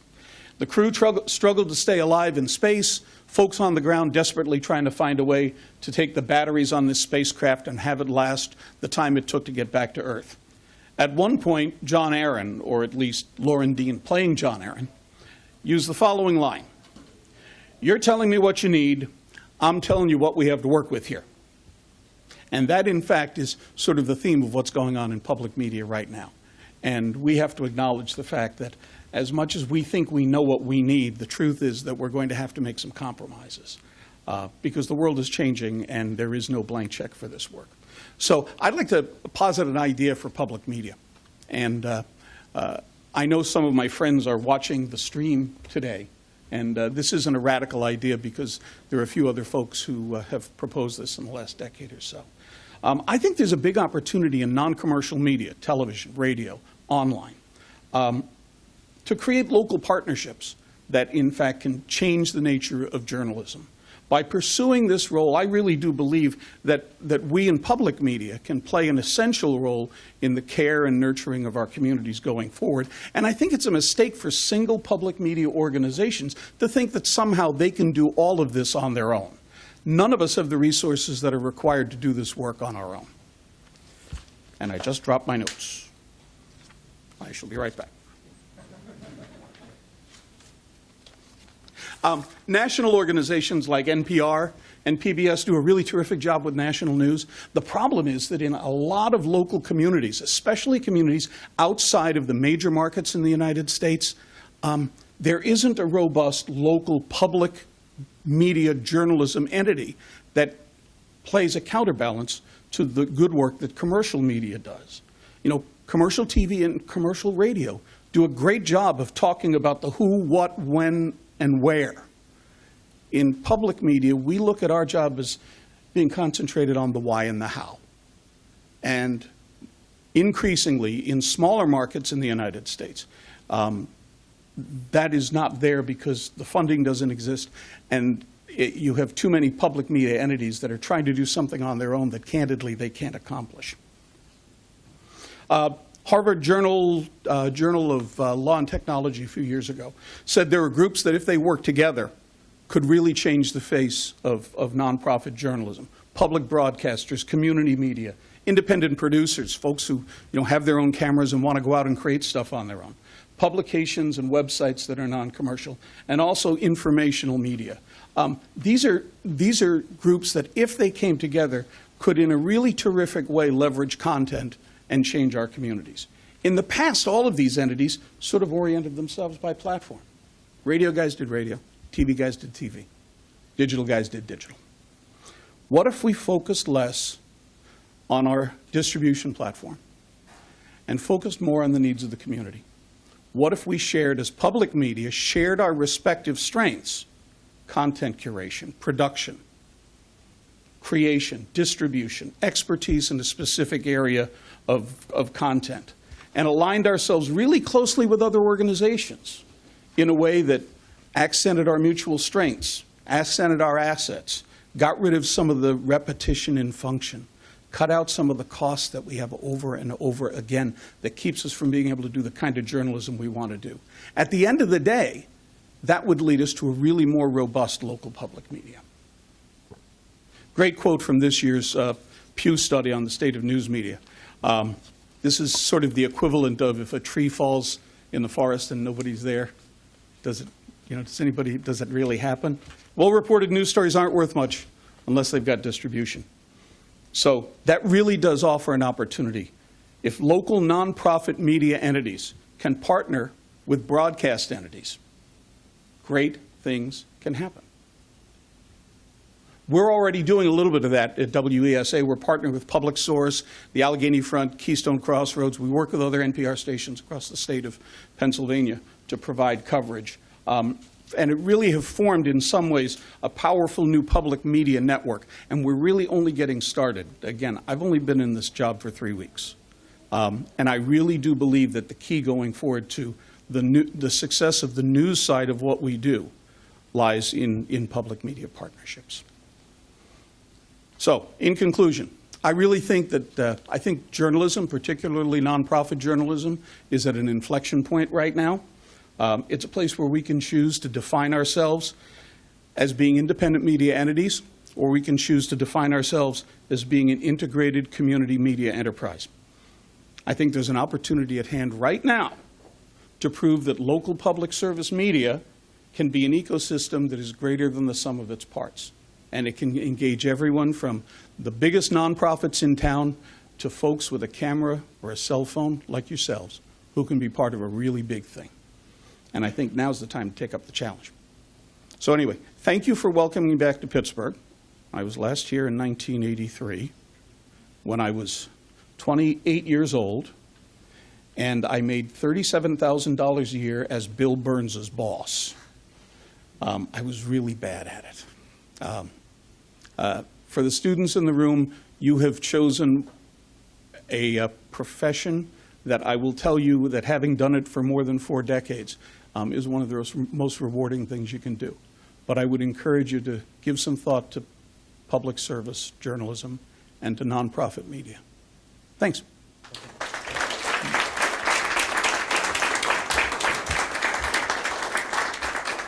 Anyone want to jump in with a quick question for Terry? We still have one presenter left after this.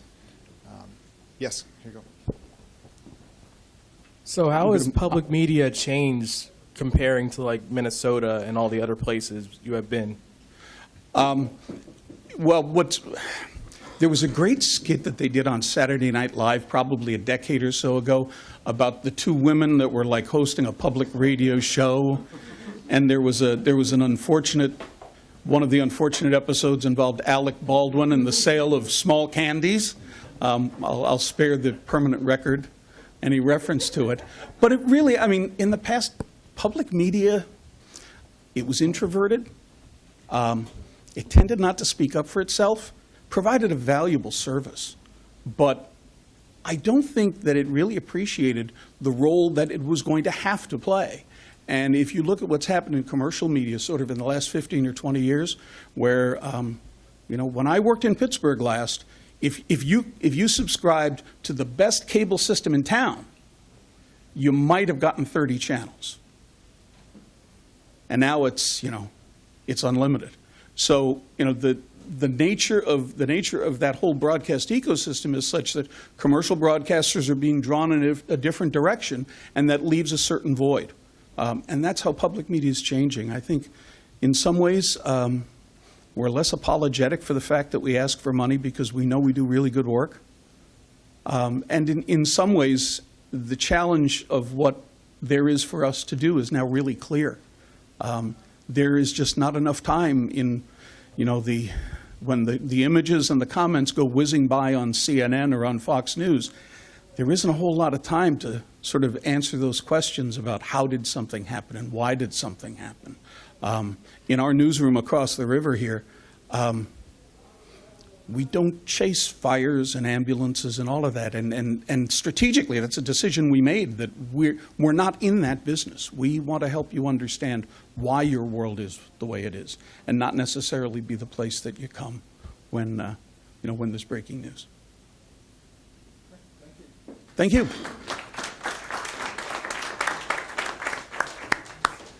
So you guys are in for a real treat with our final presenter this morning. Ted Achladis is actually a trained performer, and so we've got that to look forward to. No pressure, Ted. But Ted grew up, he sent me his bio. It was an entertaining bio, too. He grew up in Warren, Ohio, and he says he has the option of either being a Steelers fan or a Browns fan, and in his words, he chose poorly. So He's well rested tonight, wasn't up late last night or anything, so he's good to go on that front. But despite that, Ted actually was a high school speech champion. He went on to graduate from the S.I. Newhouse School of Public Communications at Syracuse University. He started his career in mid-market local television, shooting, editing, producing, reporting, and anchoring. As those of you who are going to broadcast know, that's the way it goes typically. Before joining WPXI, Ted spent about a dozen years on the digital content front in Cleveland. And during his time at Fox 8 News in Cleveland, Ted was part of a team that gained industry fame for, it's actually pretty interesting. They had, on Facebook, they had more Facebook followers than any other local TV station in the country. So we'll look forward to hearing how that happened. And Ted got cold calls all the time, he says, from people wondering just that, how did it happen? Outside of the news biz, Ted attended and graduated the Second City Improvisational Acting Conservatory, or as his wife calls it, the Joke School. And he followed in the footsteps there of Tina Fey and Stephen Colbert and other comedy greats. So no pressure, but entertain us. Ted's favorite personal tidbit, however, is that he was once hoisted into the air by the late, great Andre the Giant. And for him, he says it'll never get better than that. So we'll see. Ted, welcome.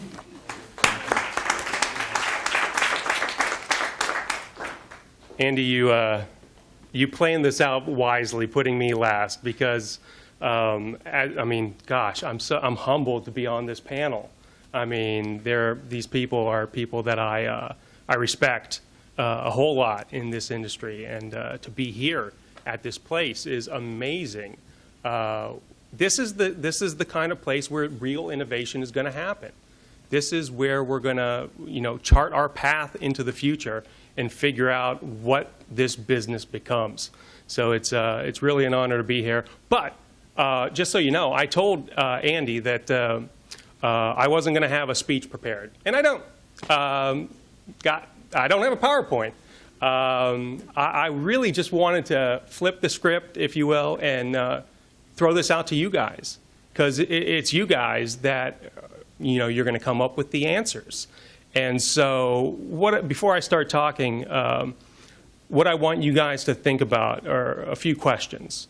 And you don't have to answer it right away, but think about it, because at the end of my little chat, I want to hear from you guys. I want to hear what your guys' answers are and what your guys' thoughts are. So the questions are this. How do you consume news right now? How do you think that it differs from the way people consume news 10 years ago, and 20 years ago, and 30 years ago? And how do you think that we'll be consuming news in the future, in, let's say, 10 years? By the way, I don't have the answers to those questions. I'm not sure anybody really does, but you guys in places like this are going to come up with the answer over time. And so I figure, on day one here of the Center for Media Innovation, let's start getting those answers. You don't know my name, you don't know my face, but you may have seen my work on WPXI.com, the Channel 11 News app, the Severe Weather Team 11 app, the WPXI Wake Up app, the WPXI Traffic app, the PGH Fireworks app, the End Zone app, the WPXI News app for Apple TV, the WPXI News app for Roku, the WPXI News app for Amazon Fire, the WPXI News app for your Samsung Smart TV, for your Vizio Smart TV, the News On app, the Watch Up app, and many of those you can access via your PlayStation, your Xbox, your Nintendo Wii. But that's not news to you guys, is it? Like, that's not innovation. To be honest, and please don't tweet this, real innovation isn't really happening at local media properties. We're we're all about the customer, and the customer is always right. So we're always gauging what the customer wants and new trends. So someone innovates something, and over time it gains a certain level of public acceptance, and then guess what? We're interested. So we're going to start, producing content for those platforms. What we are doing, look, yeah, we're experimenting with drones. We're experimenting with 360 video. There are media companies that are experimenting with VR. So, is that innovation, though? I don't know. I think it's more of us kind of jumping on the bandwagon, if you will. That stuff has already been innovated. And now we're just sort of monitoring the public's acceptance and use of that. So again, I turn to you guys, because you guys are the future. You will be innovating, really innovating. And what we're doing is not quite that. So think about those questions, and soon, very soon, I will open up the floor a lot quicker than my colleagues, because again, I clearly wasn't as prepared, and I'm not nearly as good of a speaker as these guys. I'll talk about sort of my story, and it sort of coincides with the story of digital journalism. So as Andy mentioned, I started off doing all kinds of stuff at a TV station. And then I transitioned. It was the year 2000, and I made the switch because the other stuff didn't really interest me all that much anymore. And the internet, as it was called back then, was really fascinating. So my first job in the year 2000 was internet news editor. That's what they called it. And then my next job was a web producer, and then a web manager. And now, these days, we're calling it digital. So we went from internet to web to digital. That's one change. What else has changed? Well, a whole lot, actually. For one, when I first was hired, I was told, hey, we have to have this thing called a website. There's the corner. Go to it. Do it, and make sure it's not a problem for us. And so there we were. We were just in a little corner, in a little dark corner, doing our work. And there wasn't much respect or admiration for what we were doing.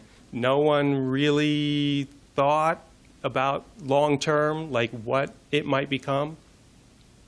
But these days, oh my gosh, there are like 4- and 5-day conferences now just on digital media.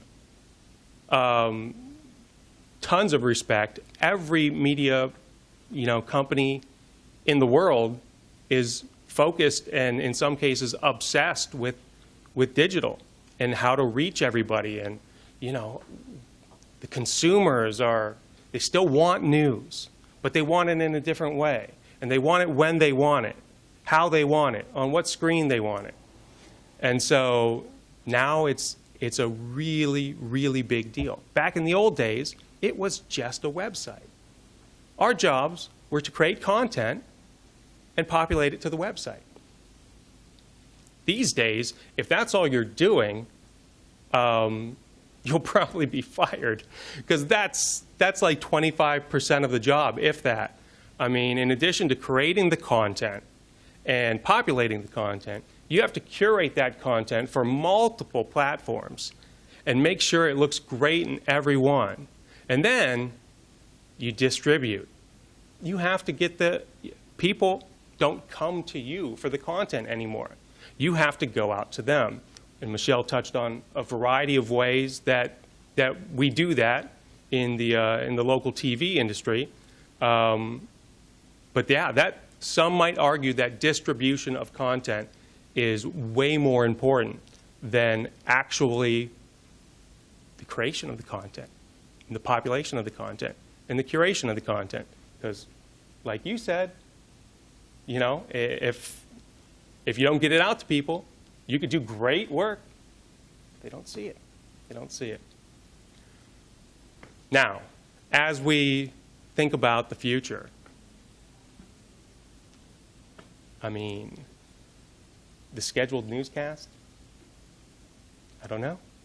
I don't know. I don't see people sitting down in front of the TV at home at 6 p.m. to watch. Not in 10 years. It's too much of an on-demand society. But again, I promised to open it up, so I want to hear from you guys. And this could end very quickly. I know, which is why it was a brilliant move to put me last. Come on, guys, I'm counting on you, though. A few ideas. How do you consume content? How does it differ from ways we used to, and what about the future? Well, my question for you is, at least at first, with a cable news channel like PCNC, would that be more important in the end? More important than what? More important because you're saying that people can't sit down for news. Oh, I see what you're saying. You know? Sure, yeah. I mean, you know, the 24-hour news networks, you know, have a niche, and it's a real one. And certainly, you know, you can access that content whenever you want to access it. But it's not exactly, you know, what I want when I want it. You know, it's what they're broadcasting, you know, at that time. So it's more convenient than the traditional local structure of scheduled newscasts, but at the same time, it's not exactly doesn't fit into that sort of on-demand society. So even they're in danger. You know, they're not bulletproof. That's for sure. Just in the interest of keeping this as a conversation amongst all of us, I wonder, Michelle, from your perspective, since you know Ted's talking about it, you guys are sort of in the same group but different sides of it. What is it like to be online? You know, listening to him, what is it like to be on camera in terms of the things he's talking about, and how has that changed the way you do your job? Yeah, how we do our job is really changed. One thing, I did a story on the new Frick Environmental Center that just opened. So I'm thinking I got to do the story, but I got to put it online because he's my competition. So I want to steal some of his people, right? So I showed up, and it was really hot that day. And so I got my GoPro. I got there, and I thought I'll do a Facebook Live, right? People talk about this. It's the greenest public building in the country. And they had no cell service there. So then I thought, well, I can't do Facebook Live with no cell service. And I was trying to be cool under pressure. So I said, oh, okay, well, we'll just do my GoPro. Not a problem. Hooked that up. After about 5 minutes, it overheated. So then it went dead. Then I thought, no problem, I have my work cell phone. I didn't have enough data to record anything. No problem, I have my personal cell phone. I was sweating, I looked awful, and I'm trying to like be on camera doing this social media thing, and I ended up editing it all together. But that's what's different is I have to know how to edit. And newspapers are competition too now. You guys are online doing videos, and so we're not the only ones doing videos. And now it's like we're trying to compete against you fabulous newspaper people too, who are stealing our video audience. And so that's important for everybody to know. You have to know how to do a little bit of everything. Social, video, writing AP style, writing broadcast style. You have to know it all now. Yeah, I'll say this, the newspapers, I mean, they're so talented. I mean, the people there are so talented that the work that they do is just awesome. And so this now is a market that's gone from, you know, 3 stations doing news, and digital has now opened that up to, you know, everybody.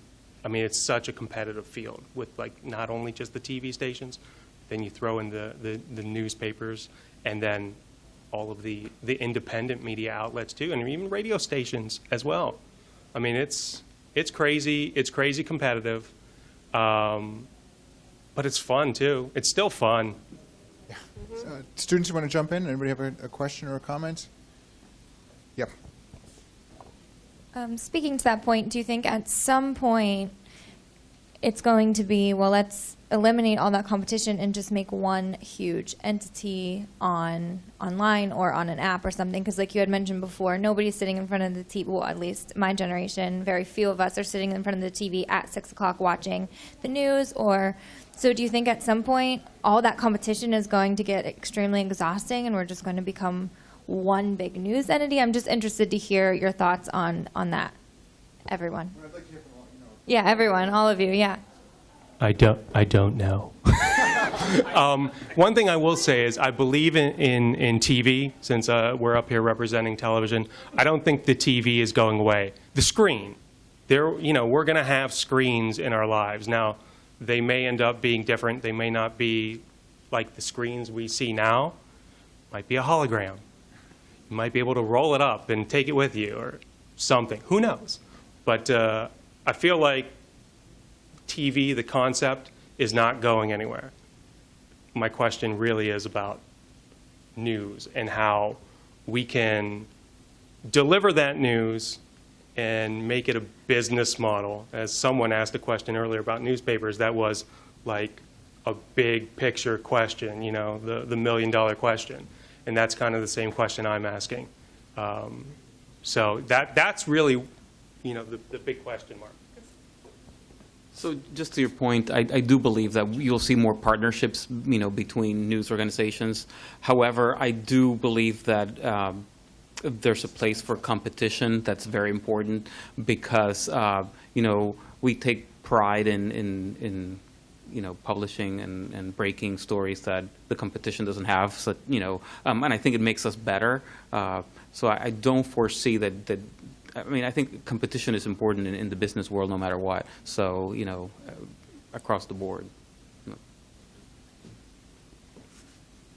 I just wanted to make an observation because I think this is really important, particularly for students, that the changes in technology that we've seen in the last 30, 40 years in this business are amazing. I mean, my first job as a journalist, I did all-news radio at a radio station in South Bend, Indiana, and then at 9 o'clock in the morning I went back to the newsroom and got a 16-millimeter film camera and went out and shot stories, came back and processed the film and had to edit it for the 6 o'clock news. The barriers to entry and all this stuff are gone. As a result of that, where once upon a time we would aspire to be a reporter or aspire to be a photographer or aspire to be an editor, everybody can do everything now. And so the challenge to you, I think, is to aspire less to the technology than to being a good storyteller and learning how to use all the tools. Those are the people who are going to have jobs long term. I can't tell you whether television as we know it will be around. It is still the best way to round up a whole lot of eyeballs several times in an evening and show you advertisements. And public radio and public television are exactly the same way, where what we're trying to do is get as many people in a mass at one moment in time and deliver some sort of a value proposition. But at the end of the day, this is about storytelling, and the cameras and the mics and the recorders and the computers and all the rest of that, these are means to an end. They're not the end in and of itself. So think about storytelling, because that's really what's important here. The big amen to that. I mean, if you take one thing away from that today, from this whole experience, everything else is going to happen the rest of the day, was that message right there. Storytelling is the key. More and don't drop your notes on the floor. Yeah. No, that was entertaining. Ben, would you like to get in a final word as well? Your thoughts on this? I mean, to your point, thank you. To your point, I only see it becoming more fractured. I mean, as this technology develops and it's easier to use, I don't see why more agencies wouldn't be popping up. So, yeah, and I think that's a great thing for readers. I mean, the more options you have, the better. I have an interesting theory about this that I probably shouldn't say, but I will. because I can't help myself. This is very far-fetched, so please, grain of salt. But so Facebook is actually making millions from media, local media included. They've built this behemoth that now we feel compelled to use for distribution purposes. And so they're taking our money, they're gladly taking our money and pocketing that. And then, you know, maybe in 5, 10 years, they decide that they want to do the news themselves. And so the rug is out from under us, and we've sort of funded our own demise. Far-fetched, but possible. But you know what? But you're going to need trained journalists who can, you know, ask the right questions and deliver the news in the right way. So I mean, I just you're giving them too much credit, I think. You know, so I do think that there's room for, you know, responsible journalism. That not everybody's capable of asking, you know, questions. I mean, I could pretend to interview you right now, but you know, if I don't really have the tools to, you know, create a good story with and back it up with you know, say documents or and that sort of thing, then you know. Yeah, and I'll speak to that too, because there's got to be some sort of responsibility. I know all of you guys on social media see people share things from news sites that are absurd and are totally ridiculous, and some of my elderly relatives are responsible for sharing some of this stuff. I will say that. It's absurd, and there has to be some sort of balance between legitimate news people asking real questions, and so I think that is going to be a big challenge when it comes to social media, is you still have to have real, credible people doing that. And wasn't there a story a couple of days ago that broke, that went viral, that became really popular, and then it ended up being not true? I can't remember what the story was, but yes. But I think to your point is that we need to make sure that what we're reporting is, you know, backed up. So, Yeah, watch before you share stuff. Right. Well, this has been great, guys. Thank you. I wish we should probably take it down to the coffee shop and just keep going all afternoon. But, And another thing. thanks again to all of our panelists. I appreciate it.